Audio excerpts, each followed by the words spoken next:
Hello बच्चों, कैसे हो आप लोग। चलिए आज हम शुरू कर रहे हैं ये एक्सरसाइज 5.2 के आगे के क्वेश्चन नंबर 13 तक हमने लास्ट वीडियो में डिस्कस कर लिया है या देख लिया है। चलिए आगे के क्वेश्चन के लिए अब शुरू कर रहे हैं हम लोग। तो 13 के बाद क्वेश्चन नंबर 14th क्वेश्चन में क्या है, how many multiples of 4 lies between 10 and 250। देखो कह रहा है कि 10 और 250 के बीच में कितने नंबर्स है जो कि 4 के टेबल में आते हैं। तो 10 के बाद देखो 12 जो है वो 4 के टेबल में आता है, उसके बाद 16 और फिर 20 और ऐसे जाते जाते जाते जाते आखिरी में जो है ना 248 नहीं 246। एक बार मैं चेक कर लेता हूं, देखो डिवाइड करने के चेक करते हैं इन सब चीजों को। आप 250 को डिवाइड कर दीजिए 4 से, जो रिमाइंडर आएगा वो माइनस कर देना है।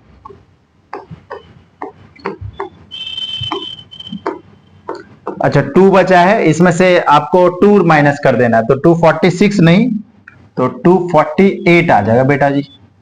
बस ये आ गया। उसके बाद देखो इसमें a क्या है, a है हमारे पास 12, d कितना है 4 है और an कितना है 248 है। तो इसको बच्चों सॉल्व कर देंगे तो आंसर आ जाएगा। देखो ध्यान से, an बराबर होता है a plus n minus 1 into में d। an है 248, a है 12 प्लस n माइनस 1 और d है 4। इसमें से इसको माइनस करेंगे 236 बराबर n माइनस 1 इंटू में 4।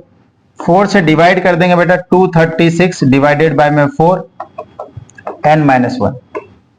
तो इसको देखिए ये आ गया हमारा 236 अपॉन में 4 बराबर n माइनस 1।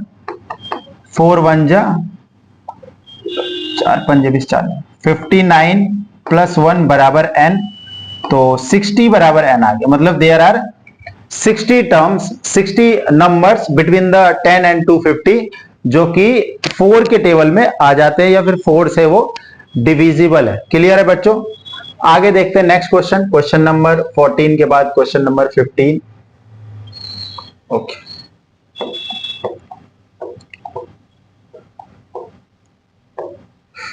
ओके बेटा, question number 15। For what value of n are the nth term of 2ap। देखो 2ap है, दोनों को लिख लेते हैं 65 67, एक ये ap है और एक दूसरा ap है 3 10 17, ये ap है।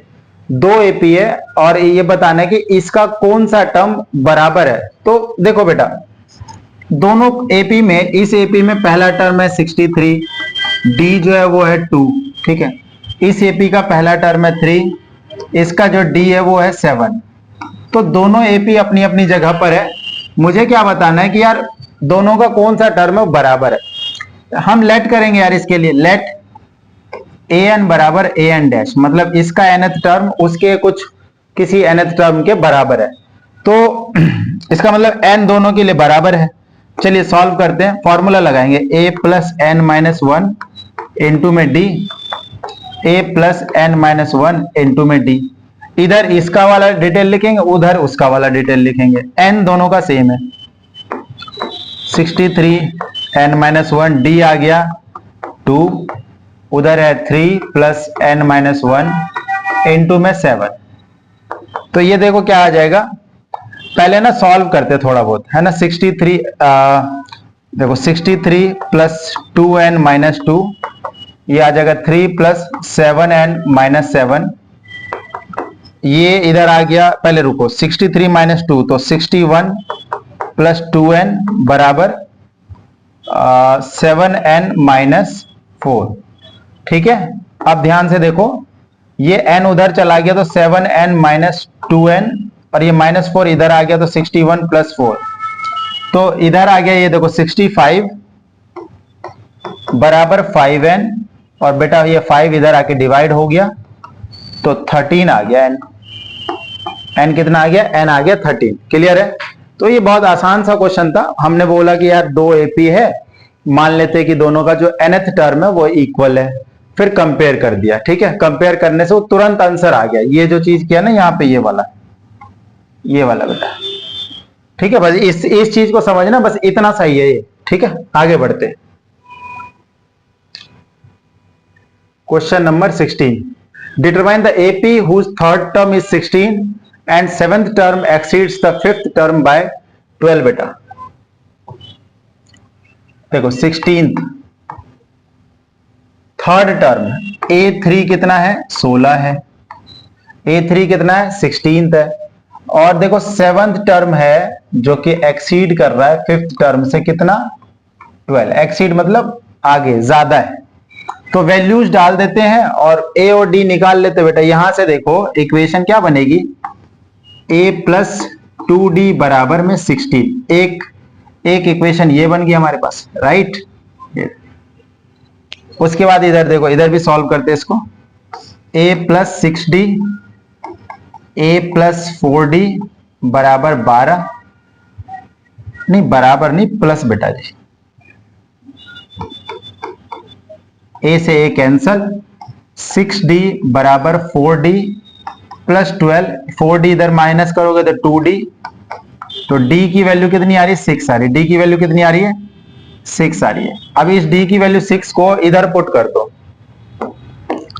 तो A प्लस में 2 इंटू 6 बराबर 16, A प्लस 12 बराबर 16, तो A की वैल्यू कितनी आ गई, A की वैल्यू 4 आ गई, A की वैल्यू कितनी आ गई 4 आ गई। तो बेटा AP लिखना है तो AP देखो लिख देते हैं आसान से। AP का पहला टर्म होता है 4, दूसरा टर्म में D ऐड करो A प्लस D, तो 4 प्लस 6 हो जाएगा, 4 प्लस 6, तीसरा टर्म 4 प्लस में 2D मतलब 12, चौथा टर्म 4 प्लस में 6 इंटू में 3 तो 18, तो ऐसे बढ़ेगा ये, मतलब 4 10 14 ओके 14 नहीं बेटा 16 22 डॉट डॉट डॉट, तो ये हमारी एपी होगी। क्लियर है? या तो तुम टर्म्स निकाल के भी दिखा सकते हो प्रॉपरली, जैसे फर्स्ट एक्सरसाइज में सिखाया है, या फिर आप डायरेक्ट भी लिख दो, कोई दिक्कत की बात नहीं है। तो this is the question number 16। Now बच्चों क्वेश्चन नंबर 17। क्वेश्चन नंबर 17, इस क्वेश्चन में देखो आपको जो टर्म निकालना है ना, आप क्वेश्चन को पढ़ो लास्ट से निकालना। तो एक काम करो, आप लास्ट से क्यों निकालोगे, आप आगे से ही निकालना, बट एपी को ही रिवर्स कर दो, रिवर्स एपी लिख दो। जो एपी गिवन है ना इन्होंने, उसको एक काम करो तुम एपी को ही पलट के लिख दो, 253 1383। ठीक है, अब तुम्हें निकालना है 20th टर्म। अरे निकल जाएगा यार 20th टर्म, कोई बड़ी बात थोड़ी ना, 20th टर्म निकालना है, कोई बड़ी चीज थोड़ी ना है, आराम से निकलेगा। कैसे निकलेगा, देखो ए क्या है, ए क्या है आप देखो यहां पर 253, क्या है 253, और डी क्या हो जाएगा, देखो कोई भी दो टर्म का डिफरेंस लेना तो यहां पे डिफरेंस ले लो, 8 माइनस 13 है ना, आगे वाला टर्म माइनस पीछे वाला टर्म, तो -5 आ गया। क्लियर है? तो A20 के लिए फॉर्मूला क्या है, A20 बराबर A plus 19D, A plus 19D, तो A आ गया 253, 19 इंटू में -5, तो 253 माइनस 95, तो बेटा माइनस कर देंगे आप, आंसर निकल जाएगा। देखो ये आ गया 158, तो A20 कितना आ गया मेरा 158। क्लियर है? तो इस तरीके से मैं एपी का जब आखिरी से आपको पूछे ना, तो बेटा ज्यादा सोच विचार नहीं करना है, आपको क्या करना है एपी को रिवर्स करके लिख देना है, आपको तुरंत आंसर मिल जाएगा, कोई दिक्कत की बात नहीं बेटा जी, आपको फटाफट आंसर मिल जाएगा। क्लियर है? Next question, okay, question number 18, the sum of the fourth and eighth term. देखो आपको गिवन क्या है, A4 plus A8 is 24 and the sum of the sixth and 10th term is A6 plus A10 is 44। Find the first 3 term of the AP। तो पहले दो equation बनेगी और फिर सॉल्व कर लेंगे उसको।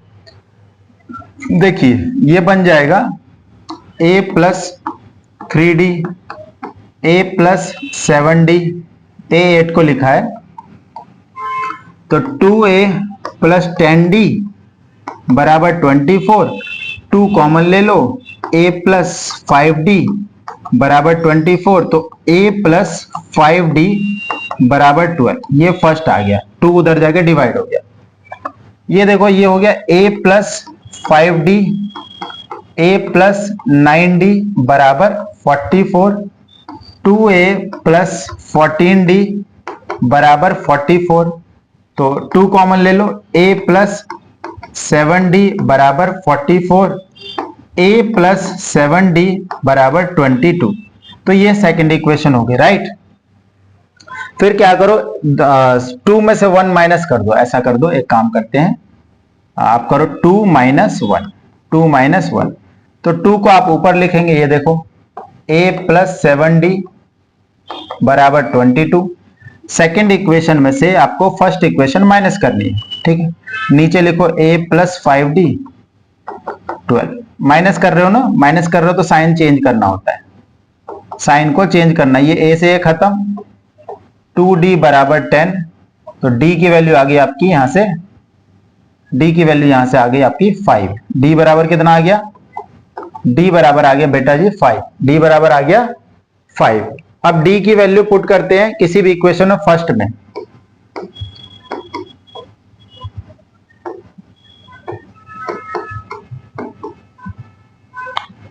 a प्लस 5 इंटू 5 बराबर 12, a प्लस 25 बराबर 12, a बराबर -13, a बराबर -13, तो AP के 3 टर्म लिखने शुरुआत के, है ना, 3 टर्म, तो बेटा 3 टर्म में तो पहला टर्म तो ये -13 ही है, दूसरा टर्म -13 प्लस 5, और तीसरा टर्म -13 प्लस 2 इंटू 5, तो -13 -8 और -3, तो ये शुरुआत के 3 टर्म AP के हमारे आ गए।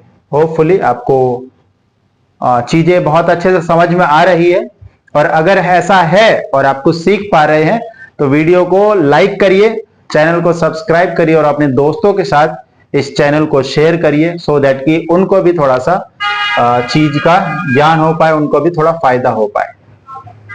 नाउ द नेक्स्ट क्वेश्चन बेटा जी, क्वेश्चन नंबर 19, ये सेकंड लास्ट क्वेश्चन है, इसके बाद ये एक्सरसाइज आपकी खत्म हो जाएगी।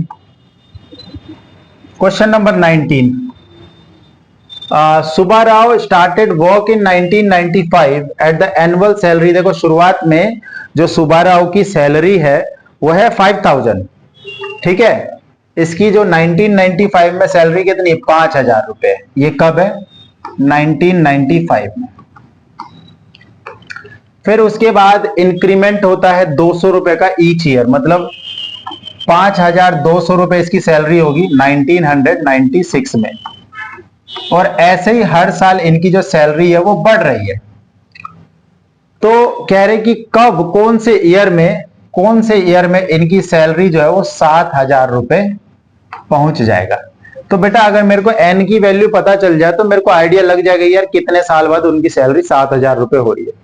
तो जरा निकालते हैं, तो फर्स्ट टर्म है 5000, ये एक AP बन रहा है, और जो D है वो 200 हो जाएगा, इसमें से माइनस करेंगे कि AP बन रहा है, ये तो साफ साफ दिख रहा है, 200 का गैप आ रहा है, तो therefore it the sequence will be an AP, और लास्ट टर्म भी आपके सामने में यहीं पर है 7000।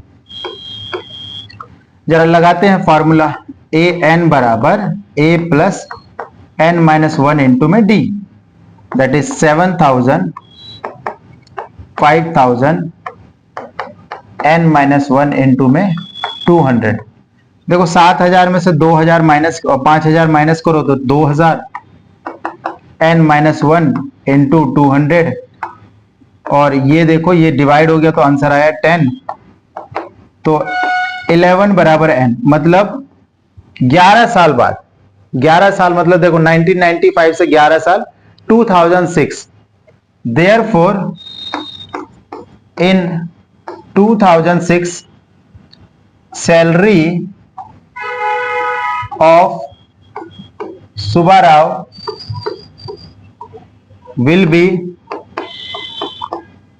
7,000 रुपये। 2006 में सुब्बाराव की सैलरी कितनी हो गई होगी? सुब्बाराव की सैलरी हो गई होगी 7,000। ठीक है, पूरे 11 साल के बाद। अरे यार बहुत कम सैलरी है यार, लेकिन 2006 की बात है बेटा, उस समय इतनी सैलरी होती थी, ठीक सैलरी होती थी। आज तो बहुत कम सैलरी मानी जाएगी। ठीक है, इवन इतनी तो आजकल आपकी ट्यूशन की फीस हो जाती होगी। Question number 20। चलो बेटा, Ramkali saved 5 rupee in the first week of year. देखो पहले वीक में 5 रुपए सेव किए हैं, उसके बाद देन इंक्रीज हर वीकली सेविंग बाय 1.7, तो दूसरे वीक में 1.75 रुपए एक्स्ट्रा सेव किए होंगे, तो 6.75। थर्ड वीक में फिर से 1.75 जो है एक्स्ट्रा सेव किए होंगे, तो हो जाएंगे 8.5 रुपी। ठीक है, और ऐसे ही बढ़ाते बढ़ाते बढ़ाते बढ़ाते एक वीक में उसने 20.75, तो बताना यार कितने वीक में उसने 20.75 रुपी सेव किए होंगे। तो अगेन बेटा एन की वैल्यू निकालना है। Let she takes n weeks to save money ₹20. ठीक है, तो इसको नहीं, लेट शी टेक्स नहीं, let in nth week, let in nth week